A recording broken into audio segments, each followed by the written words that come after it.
दोस्तों नमस्कार, जय श्री कृष्णा। पिछले वीडियो के अंदर अपन ने पढ़ा था सभी वेद के बाद आरण्य के ग्रंथ के बाद उपनिषद, और इसके बाद अपने पढ़े थे वेदांत, और वेदांत के बाद हमने पढ़े उपवेद। 4 उपवेद थे। आयुर्वेद का प्रजापति, धनुर्वेद का विश्वामित्र, गंधर्व वेद का नार और शिल्प वेद का विश्वकर्मा। इसके साथ अपने वैदिक काल का जो वेद चैप्टर था वो होता है इसके समाप्त। आज अपन जो पूर्व वैदिक काल के उसके अंदर जो भौगोलिक, धार्मिक, राजनीतिक व्यवस्था उसके बारे में देखेंगे, और इसके बाद उत्तर वैदिक काल की धार्मिक, राजनीतिक के बारे में चर्चा करेंगे। तो अपन शुरू करते हैं। पूर्व वैदिक काल के अंदर जो भौगोलिक विस्तार था ये कहां से कहां तक था। तो पूर्व वैदिक काल के अंदर जो भौगोलिक विस्तार था, आर्यों का वैदिक काल है ये। तो आर्यों का भौगोलिक विस्तार अफगानिस्तान से लेकर गंगा यमुना दोआब तक था। गंगा और यमुना दोआब तक इनका विस्तार था। अफगानिस्तान से लेकर और गंगा यमुना तक, वहां तक ही आर्य सीमित थे। ये बहुत बड़ा क्षेत्र था अफगानिस्तान वाला। ये अभी जो अफगानिस्तान देश है वो पहले आर्यों का था। पूर्व वैदिक काल के अंदर आर्यों का था, यहाँ पर आर्यों का अधिकार था। आर्यों की हमको पवित्र नदी तो मिलती है सरस्वती। आर्य गंगा यमुना यहाँ नदी आई है, लेकिन इसका ज्यादा बहुत उल्लेख मिलता नहीं है इनके अंदर। तो आर्यों की पवित्र नदी है कौन सी? तो सरस्वती पवित्र नदी थी। और सबसे ज्यादा आर्यों के अंदर किस नदी का उल्लेख है? वो है सिंधु नदी का उल्लेख किया गया है। लेकिन पवित्र नदी पूछ ले तो कौन सी है? सरस्वती नदी आर्यों की सबसे पवित्र नदी थी। इसके बाद आती है आर्यों की भौगोलिक विस्तार के बाद आती है राजनीतिक जीवन आर्यों का कैसा था। राजा का और जन का वहां पर क्या तालमेल था, अपन वो देखते हैं। तो आर्यों का राजनीतिक जीवन बारे के अंदर पढ़े तो आर्यों की सबसे बड़ी इकाई क्या कहलाती थी? कबीला। क्वेश्चन आ रखा है, आर्यों की सबसे बड़ी इकाई या जन की इकाई, इसको कहते हैं जन या कबीला कहा जाता है। कबीला का एक बार आंसर क्वेश्चन पुटअप हो रखा है, इसको आप जरूर ध्यान में रखना। इसके लिए मैंने पूरा इकाई लिख दी है। सबसे बड़ी इकाई कौन सी है? कबीला, इसके बाद विश, इसके बाद ग्राम, इसके बाद कुल या परिवार। तो सबसे छोटी कुल या परिवार, इससे बड़ी ग्राम, और इससे बड़ी विश, और सबसे बड़ी कबीला। इसलिए मैंने इसको पूरा लिख दिया है। यहां से क्वेश्चन पुटअप हुआ है तो यहां से भी हो सकता है। जन का प्रधान होता है, ये जो जन था, जन का प्रधान, उसको अपन क्या कहते हैं? गोप कहा जाता था। आर्यों के अंदर जो जन का प्रधान होता है उसको क्या कहा जाता है? गोप कहा जाता था। ये क्वेश्चन 1-2 बार आ रखा है। गोप का, जन का, आर्यों के अंदर जन का प्रधान क्या कहलाता है? गोप कहलाता है। ये थी अपनी राजनीतिक व्यवस्था आर्यों की। इसके बाद अपन और देखते हैं इसमें आर्यों के अंदर जो जनता अपनी इच्छा से जो राजा को भेंट देती थी। अभी वर्तमान में कर है, जो मध्यकाल भारत के अंदर जो राजा महाराजाओं को देते थे वो कर था, अनिवार्य कर था। लेकिन आर्य के वैदिक काल के अंदर जो कर दिया जाता वो अपनी जनता अपनी इच्छा से देती थी। इच्छा से जो भेंट देती थी उसको क्या कहा जाता? बलि कहा जाता था। क्या कहते हैं उसको? और बलि कहा जाता। और यही बलि उत्तर वैदिक काल के अंदर अनिवार्य कर के रूप में परिवर्तन हो गई। पहले तो वैदिक काल के अंदर इच्छा से दिया जाता, पूर्व वैदिक काल के अंदर, और उत्तर वैदिक काल के अंदर यही बलि क्या कहलाती? कर कहलाई, जो देना अनिवार्य हो गया था। इसके बाद ऋग्वेद के अंदर सभा, समिति और विद्वत नामक 3 संस्थाओं का उल्लेख किया गया। राजनीतिक जीवन से ही है 3 संस्थाएं थी, सभा, समिति और विद्वत। क्योंकि यह राजा था तो राजा के दरबार के अंदर सभा, समिति और विद्वत 3 समितियां थी जो राजा को शासन चलाने में ज्यादा मदद करती थी। राजा को शासन चलाने में या सहयोग करने में मदद करती थी। अब इस सभा और समिति और विद्वत के अंदर कौन से लोग शामिल होते हैं अपन ये देख लेते हैं। सभा के अंदर जन के वीआईपी लोग होते हैं। वर्तमान में वीआईपी कल्चर है, वही वीआईपी लोग सभा के अंदर सम्मिलित होते थे। समिति के अंदर पूरा जन, जो जन समूह है वो समिति के अंदर आता था। और विद्वत के अंदर विद्वान लोगों की सभा विद्वत कहलाती थी। तो क्वेश्चन इसका सभा कहाँ का है। सभा के अंदर कौन से लोग, वीआईपी लोग सम्मिलित होते थे। और समिति के अंदर पूरा जन समूह सम्मिलित होता। और विद्वत के अंदर विद्वानों की सभा क्या कहलाती थी, विद्वत कहलाती थी। और राजा का भविष्य किस पर निर्भर करता, इस समिति पर निर्भर, क्योंकि यहाँ जन के सारे लोग हैं और वही इच्छा से भेंट देते थे। तो पूछ ले, राजा का भविष्य किस पर निर्भर था, इस समिति पर निर्भर था। यह भी क्वेश्चन ध्यान में जरूर रखना। इसके बाद अपन देखते हैं सामाजिक जीवन। वैदिक पूर्व वैदिक काल के अंदर सामाजिक जीवन कैसा था। तो ऋग्वेद में 3 वर्णों का उल्लेख है। समाज के अंदर वर्ण व्यवस्था है, तो ऋग्वेद में 3 ही वर्णों का उल्लेख है। वर्तमान में 4 वर्ण चलते हैं। कौन कौन से वर्ण थे उस समय? 3, ब्रह्म, क्षत्र और विश, ये 3 ही थे, 3 ही वर्ण थे। चारों वर्णों की उत्पत्ति उत्तर वैदिक काल में मानी जाती है। पूर्व वैदिक काल के अंदर कितने वर्ण हैं? 3, ब्रह्म, क्षत्र और विश, ये 3 वर्ण थे। और चारों वर्णों की उत्पत्ति किसके अंदर? उत्तर वैदिक काल के अंदर मानी जाती है। और जिसका उल्लेख कहाँ मिलेगा अपन को? तो इसका उल्लेख भी एक जगह कह रखा है। कौन सी? जिसका उल्लेख ऋग्वेद के 10वें मंडल, जो उत्तर वैदिक काल में जोड़ा गया था, मैंने बताया था आपको 1000 से 600 BC के मध्य। 10वें मंडल कौन सा है? पुरुष सूक्त। पुरुष सूक्त में अपन को इस चारों वर्णों के बारे में बताया गया है। तो चारों वर्णों की उत्पत्ति कब हुई थी? उत्तर वैदिक काल के अंदर। और कहाँ पर अभी वर्तमान में है ये? तो ऋग्वेद के 10वें मंडल के पूर्व सूक्त से हमको इसकी जानकारी मिलती है कि उत्तर वैदिक काल के अंदर 4 वर्ण व्यवस्था थी। ऋग्वेद में वर्णों की उत्पत्ति देवीय और परंपरा के सिद्धांत पर था। अगर वर्णों को देखें, वर्ग, ऋग्वेद के अंदर जो वर्ग है वो किस पर आधारित है? तो देवीय सिद्धांत या परंपरागत सिद्धांत पर आधारित है। जैसा आप काम करोगे वैसा ही आपका वर्ग माना जाएगा। ये जातिवाद ये बाद के अंदर आया। ऋग्वेद के अंदर ये वर्ग व्यवस्था सिर्फ परंपरागत या देवीय सिद्धांत पर आधारित था। ये हुई अपने ऋग्वेद के अंदर सामाजिक जीवन की बात। और क्या इंपॉर्टेंट है पूर्व वैदिक काल के अंदर? तो अपन को ऋग्वेद के यम और यमी सूक्त, ये ऋग्वेद के अंदर है यम और यमी सूक्त। इससे हमें पता चलता है भाई बहन के मध्य विवाह वर्जित था। भाई बहन के मध्य विवाह वर्जित था, ये ऋग्वेद के अंदर दर्शाया गया है। जो पूछते हैं कहाँ पर ये लिखा हुआ है, तो ये ऋग्वेद के अंदर यम और यमी सूक्त के अंदर बताया गया है। ऋग्वेद के अंदर जो महिलाएं थी, विदुषी महिलाएं, उनका नाम क्या था? लोपुद्रा, घोषा, सिक्ता, अपाला, विश्वतारा, ये विदुषी महिलाएं थी। ये ऋग्वेद के अंदर बताया गया है कि ये विदुषी महिलाएं थी, इनका नाम दिया रखा है।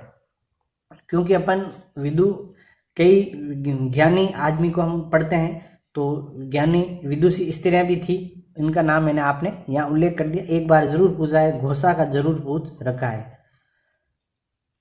इसके बाद अपन और बात करें तो ऋग्वेद के अंदर गाय को अधन्या कहा गया। अधन्या इसका मतलब जिसका वध नहीं किया जाए, जिसका वध नहीं किया जाए उसको कहते हैं अधन्या। ऋग्वेद के अंदर ये बताया गया है गाय को अधन्या कहा गया जिसका वध नहीं किया गया। गाय सिर्फ विनिमय का प्रमुख साधन था।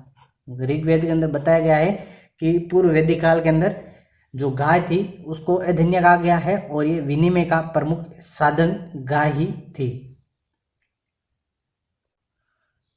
ऋग्वेद के अंदर पूर्व वैदिक काल के अंदर बताया गया है कि सोम है, सोम देवता है, वो ऋग्वेद का संपूर्ण 9वां मंडल सोम देवता को समर्पित है। ऋग्वेद के अंदर मैंने आपको 10 मंडल बताए थे, जिसमें 9वां मंडल है वो भगवान सोमदेव को समर्पित है। 9वां मंडल पूरा सोम देवता को समर्पित है। क्वेश्चन ये भी एक बार पूछ रखा है। ऋग्वेद के अंदर पूषण क्या थे? तो पूषण ये पशुओं के देवता पूषण कहलाते थे। पशुओं के देवता क्या पूर्व वैदिक काल के अंदर क्या कहलाते थे? पूषण कहलाते थे। हमने वैदिक काल को 2 भागों में बांटा, पूर्व वैदिक काल और उत्तर वैदिक काल। हम पहले पूर्व वैदिक काल पढ़ते हैं, इसके बाद अपन उत्तर वैदिक काल भी पढ़ लेंगे। तो पूषण पूर्व वैदिक काल के अंदर पशुओं के देवता थे।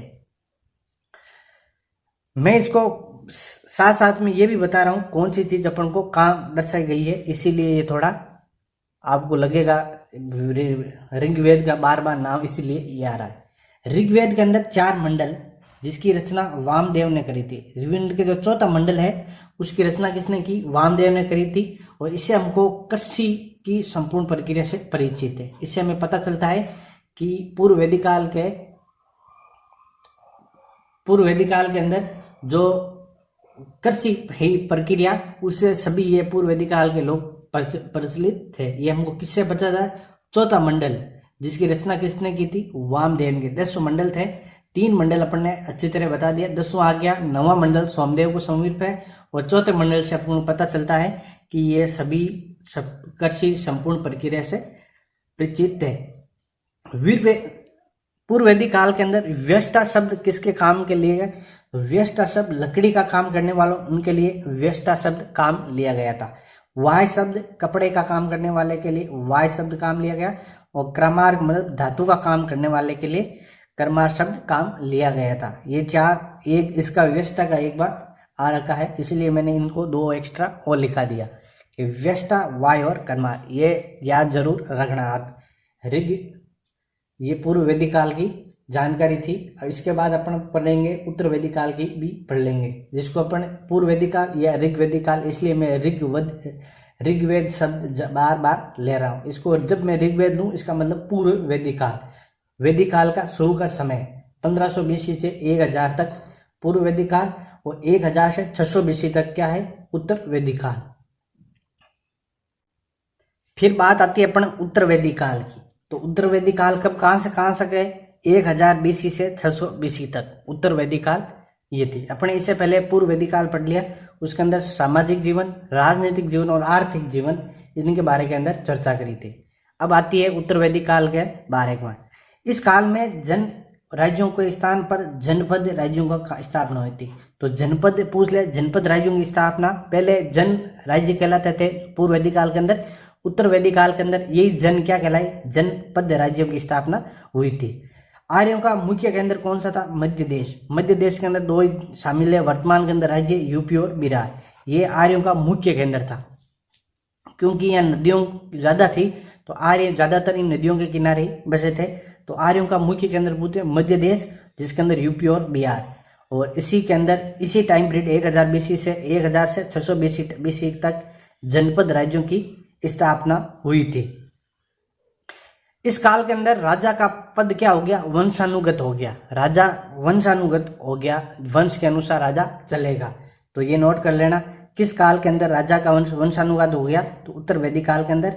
ऐत्रेय ब्राह्मण ग्रंथ में हमें राजत्व के देवीय सिद्धांत का उल्लेख मिलता है। राजत्व के देवीय सिद्धांत मतलब राजा को देवता के समान माना गया है।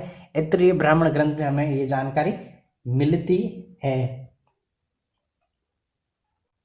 उत्तर वैदिक काल के अंदर चारों आश्रमों का उदय हुआ था। चारों आश्रमों का पूछ लो उदय कब हुआ था? तो उत्तर वैदिक काल 1000 से 600 BC के मध्य चारों आश्रमों का उदय हुआ था।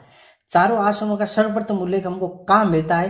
तो एक उपनिषद है, वहां मिलेगा जन लोप उपनिषद। जन लोप उपनिषद के अंदर हमको चारों आश्रम थे उनका उल्लेख मिलता है। फिर उत्तर वैदिक काल के अंदर वर्ण व्यवस्था कैसी थी, अपन इसके बारे में चर्चा करते हैं। तो वर्ण व्यवस्था भारत के अंदर सबसे प्रथम जाति प्रथा का उदय उत्तर वैदिक काल के अंदर ही माना जाता था। मैंने अभी बताया था आपको, पूर्व वैदिक काल के अंदर कहीं जो काम कर रहे हैं वही आपकी जाति होगी, वही आपका वर्ण होगा। लेकिन उत्तर वैदिक काल के अंदर जाति प्रथा का उदय हो गया। हर इंसान उसके जन्म के अनुसार उसकी जाति होगी, किस घर में जन्म में रहा है वही उसकी जाति होगी थी। तो वर्ण व्यवस्था का सबसे प्रथम या जाति प्रथा का उदय किस काल के अंदर हुआ? उत्तर वैदिक काल के अंदर 1000 BC से 600 BC के मध्य वर्ण व्यवस्था का उदय हुआ था। इसके बाद बात करते हैं अपन उत्तर वैदिक काल के आर्थिक जीवन की। तो उत्तर वैदिक काल में मुद्रा व्यवस्था का प्रचलन हो गया था। मुद्रा व्यवस्था का प्रचलन कब हुआ था? उत्तर वैदिक काल। पूर्व वैदिक काल के विनिमय का साधन ये गाय थी। तो उत्तर वैदिक काल के अंदर विनिमय मुद्रा से होने लग गया। जो निक शब्द है, निष्क शब्द उत्तर से जो सोने के सिक्के थे उनके लिए उत्तर वैदिक काल के अंदर निष्क शब्द काम में लिया गया था। इंपॉर्टेंट है, उत्तर वैदिक काल के अंदर सोने के सिक्के को क्या कहा जाता, निष्क कहा जाता था। भारत के अंदर सबसे पहले लोहा की जानकारी हमको कहाँ मिलेगी, उत्तर वैदिक काल के अंदर मिलेगी। उत्तर वैदिक काल के अंदर भारत में सर्वप्रथम लोहे की जानकारी मिली थी। और कहाँ पर मिली, तो इलाहाबाद के अंदर, इलाहाबाद के निकट एक अंतरजी खेड़ा नाम का स्थान है, अंतरजी खेड़ा नामक, वहां पर हमको सर्वप्रथम लोहे की जानकारी मिली थी। इंपॉर्टेंट, लिख लेना है इसको। भारत में लोहे की सर्वप्रथम जानकारी उत्तर वैदिक काल, और कहां पर मिली, इलाहाबाद के निकट अंतरजी खेड़ा नामक स्थान पर हमको सबसे पहले लोहे की जानकारी मिली थी। इसके बाद आता है उत्तर वैदिक काल के अंदर धार्मिक जीवन। मैंने ये अलग अलग छांट के लिखे हैं ताकि आपको समझ में आ जाए। धार्मिक जीवन, राजनीतिक जीवन, इनको अलग अलग करके लिखा है। एक साथ लिख लेता तो आपको थोड़ी सी परेशानी हो जाती, इसीलिए अलग अलग करके मैंने लिखा है इसको। तो धार्मिक जीवन के अंदर उत्तर वैदिक काल में वेद युग भी कहते हैं। उत्तर वैदिक काल को क्या कहा जाता है, वेद युग कहा जाता है। इस काल में ब्रह्मा, विष्णु और शिव का प्रमुख देवता थे। ब्रह्मा, विष्णु और शिव प्रमुख देवता थे। किस काल के अंदर, उत्तर वैदिक काल के अंदर। भारत में अगर पूछ ले, सर्वप्रथम त्रिमूर्ति पूजा का प्रचलन कब हुआ था, तो गुप्त काल के अंदर हुआ था। तीनों का, ब्रह्मा, विष्णु, महेश अपन बोलते हैं, इनको त्रिमूर्ति कहा जाता है। और इनका अगर सर्वप्रथम पूजा पूछ ले तो गुप्त काल में माना जाता है। नोट करके ये लिख लेना। भारत के अंदर 5 महायज्ञ और त्रिऋण के उदाहरण का विकास उत्तर वैदिक काल के अंदर ही हुआ था। 5 तो महायज्ञ थे और त्रिऋण, इनको भारत के अंदर विकास किसके अंदर हुआ, उत्तर वैदिक काल के अंदर ही हुआ। ये याद रखना। कितने यज्ञ है, तो 5 यज्ञ और त्रिऋण। ये कौन कौन से है, पहले अपन इसकी देखते हैं कौन कौन से हैं। पंच महायज्ञ कौन कौन से हैं, तो पंच महायज्ञ है तो ब्रह्म यज्ञ, देव यज्ञ, पितर यज्ञ, नर यज्ञ और भूत यज्ञ। ये 5 यज्ञ हैं भारत के अंदर। यज्ञों के 5 भागों के अंदर बांटा गया है। कौन कौन से, एक तो ब्रह्म यज्ञ, एक देव यज्ञ, एक पितर यज्ञ, एक नरी। नरी के मतलब होता है अतिथि यज्ञ को क्या कहा जाता है, नरी यज्ञ कहा जाता है। एक होता है भूत यज्ञ। भूत का मतलब आप गलत में सोचना, इसका मतलब होता है अहिंसा का भाव, अहिंसा का भाव। भूत यज्ञ का मतलब होता है अहिंसा का भाव, क्यों कहा जाता है, भूत यज्ञ कहा जाता है। इसके बाद आते हैं त्रिऋण। त्रिऋण कौन कौन से है, तो एक देव ऋण, ऋषि ऋण और पितर ऋण। 3 ऋणों के अंदर बांटा गया है। ये 3 ऋण हर आदमी पर रहते हैं। कौन सा, एक तो देवों भगवान का ऋण, देव ऋण, ऋषि ऋण गुरुजनों का, और पितर मतलब माता पिताओं का ऋण। ये त्रिऋण के अंदर बांटा गया है। 5 यज्ञ और त्रिऋण। ये चीज थी आज अपनी क्लास, जिसके अंदर अपन ने पढ़ा था पूर्व वैदिक काल और उत्तर वैदिक काल के अंदर जो व्यवस्था थी वो किस तरह थी। इंपॉर्टेंट फैक्ट और जो ओल्ड क्वेश्चन है उनको आधार बनाकर ये बताया गया है। इसके बाद अपन पढ़ेंगे नेक्स्ट क्लास के अंदर जनपद युग। जनपद काल, जिसको अपन बुद्ध युग भी कहा जाता है। तो बुद्ध का जन्म कहाँ हुआ और किस जगह हुआ, ये भी अपन नेक्स्ट क्लास के अंदर पढ़ेंगे। तो ये क्लास आपको कैसी लगी जरूर कमेंट्स के अंदर बताना, और इस चैनल को सब्सक्राइब करना, वीडियो को लाइक करना, शेयर जरूर करना।